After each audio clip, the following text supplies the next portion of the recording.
ଆରେ ମୁଁ food officer Panda କହୁଥିଲି। ହଁ ହ୍ୟାଲୋ। ହଁ କହୁନ ଆଜ୍ଞା। ଆରେ ମୁଁ ଫୁଡ୍ ଅଫିସର ପଣ୍ଡା କହୁଥିଲି। କେଉଁ ଆପଣ ତ କଲ୍ କଲେ ଟେକୁନାହାନ୍ତି ଆଉ କୋଉଠି ଥିଲେ? ହସ୍ପିଟାଲ ଅଛି ତ ଚେକିଂ ହେଇଯିବ ବୋଲେ ପୁଣି ବାହାରେ ରଖିଦେଲି। ଓହୋ ଆଉ ହସ୍ପିଟାଲ କଣ ହେଲା ଯେ ହସ୍ପିଟାଲ ଯାଇଛନ୍ତି? ଆମ ମ୍ୟାଡମ କୁ ତାର ଅପରେସନ ଚାଲିଛି କି? ଓହୋ ହୋ ହୋ ହୋ ହୋ କେଉଁଠି ବଲାଙ୍ଗୀର ଅଛନ୍ତି ନା କୋଉଠି ଅଛନ୍ତି? ବଲାଙ୍ଗୀର। ବଲାଙ୍ଗୀର ଅଛନ୍ତି କି? ହଁ ଆରେ ଆପଣ ହୋଟେଲ ଅଛି ନା ଢାବା ଅଛି ହୋଟେଲ ନା? ହଁ ହୋଟେଲ। ଖୁଚୁରାରେ ତ? ହଁ ଆରେ କାଲି ଜଣେ 2 ଜଣ ଆସିଥିଲେ ଆମର ଅଫିସକୁ ଆମର ଫୁଡ୍ ଅଫିସକୁ ଆସିଥିଲେ ହଁ ବୁଝିଲେ? ହଁ ଆଉ ଆପଣ ହୋଟେଲ ନାଁରେ କମ୍ପ୍ଲେନ କରୁଥିଲେ ମତେ ଗୋଟେ ଏଫଆଇଆର ଟା ଦେଇଛନ୍ତି ଆମ ହଁ ଅଫିସରେ। ହଁ କାଲି ହଁ ନୁହେଁ ଆଜି ମୁଁ କହୁଛି ହଁ ଆଜି ହେଲା ରବିବାର। ହଁ ସେଦିନ ଆସିଥିଲେ ମଙ୍ଗଳବାର ଦିନ ଆସିଥିଲେ। ନା ଜଣା ପଡିବ ଆଜ୍ଞା। ଆରେ ଶୁଣ ମୁଁ କହୁଛି ହଁ ତମେ ହଁ ହଁ ମୁଁ ଆପଣଙ୍କୁ କଲ୍ ସରିକି କଲ୍ କରୁଛି ଆପଣ ଟେକୁ ନାହିଁ। ହଁ ହଁ ତାପରେ କହୁଥିଲେ ତାଙ୍କର ୱାଟର ଟେଷ୍ଟ କରନ୍ତୁ ସାର୍ ଆଉ ତାଙ୍କର କିଚେନ କୁ ଯାଆନ୍ତୁ ଦେଖନ୍ତୁ।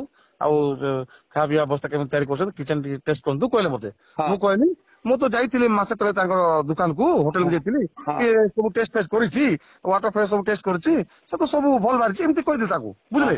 ହଁ ତାପରେ କହିଲେ ହଁ ହଁ ଆଉ ଥରେ ଯାଆନ୍ତୁ ଦେଖନ୍ତୁ ଚେକ୍ କରନ୍ତୁ କହିଲେ। ହଁ ଏବେ ମୁଁ ମାସ ଚେକିଂ ଅଛି ସବୁ କାମ ପେଣ୍ଡିଂ ପଡିଛି ମୁଁ ପରେ ଯିବି କହିଲି। ହଁ ତ ଆପଣଙ୍କୁ କଲ୍ କରୁଛି ଆପଣ ଟେକୁନାହାନ୍ତି। ମୁଁ କଣ ପିଲା ଆପଣ ଚିହ୍ନିଛି ଆପଣ ଷ୍ଟାଫ୍ ପଠେଇଦେବି ଆପଣଙ୍କୁ ଚେକିଂ କରିବା ପାଇଁ ଫାଇନ କାଟିବା ପାଇଁ। ହଁ ଆରେ ଆମେ ଆପଣଙ୍କୁ କୋଅପରେଟ କରୁ ଆମେ ସାହାଯ୍ୟ କରୁ ଆପଣ ଶତ୍ରୁ ନୁହେଁ। ମୁଁ ଷ୍ଟାଫ ପଠେଇଦେବି ବୁଝିଲେ ଆଜ୍ଞା ସେଥିପାଇଁ ମୁଁ ପିଲା ଆପଣ କଲ୍ କରୁଛି ଆପଣ ଟେକୁନାହାନ୍ତି କଲ୍ କଲେ। ନା ନା ମୁଁ 2 ଦିନ ହେଲା ହସ୍ପିଟାଲ ଦୋକାନ 3 ଦିନ ବନ୍ଦ ହେଇଛି।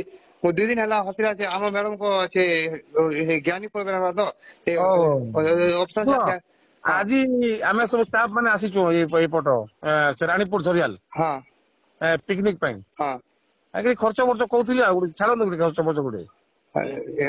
ମୁଁ 3 ଦିନ ହସ୍ପିଟାଲ ଭାଇ କହୁଛି ଆଜ୍ଞା। ଆରେ ବେଶୀ ମାଗୁନି ଗୋଟେ 1000 ମାଗୁଛି ଜାଣୁଛି 1000 ଟଙ୍କା ଛାଡ ଆମେ ବି ଆପଣଙ୍କୁ କୋଅପରେଟ କରୁଛୁ। ହସ୍ପିଟାଲ ନାଇଁ ଆଜ୍ଞା ପଇସା ଛାଡ଼। ଓ ଠିକ ଅଛି ମୁଁ କାଲି ଷ୍ଟାଫ ପଠୁଛି ଆପଣ ହୋଟେଲ ଇନକ୍ୱାରି କରିବେ। ହଁ ସେ ହୋଟେଲ ବନ୍ଦ ଅଛି ଆଜ୍ଞା। ଯେ ବନ୍ଦ କେବେ ତ ଖୋଲିବ ନା ଆଉ ଖୋଲା ଖୋଲି କରିବନି କି ଆଉ ହଁ ସବୁ 5-7 ଦିନ ପରେ ଖୋଲା ହବା। ହଁ ତାପରେ ପଠେଇବି ପିଲା ଷ୍ଟାଫ ପଠେଇବି ହଁ ଚେକିଂ କରିବେ ହୋଟେଲରେ। ହଁ ଆଉ ଗୋଟେ 1000 ମାଗୁଛି ଯେ ଖର୍ଚ୍ଚ ବର୍ଚ୍ଚ ପାଇଁ ଏତେ ଲାଗୁଛନ୍ତି 500-1000 ପାଇଁ ଆମେ ଭୋଜି କରୁଛୁ ଆଜି। ନାଇଁ ନା ଆଜ୍ଞା। ହଁ ଗୋଟେ 500 ଛାଡ।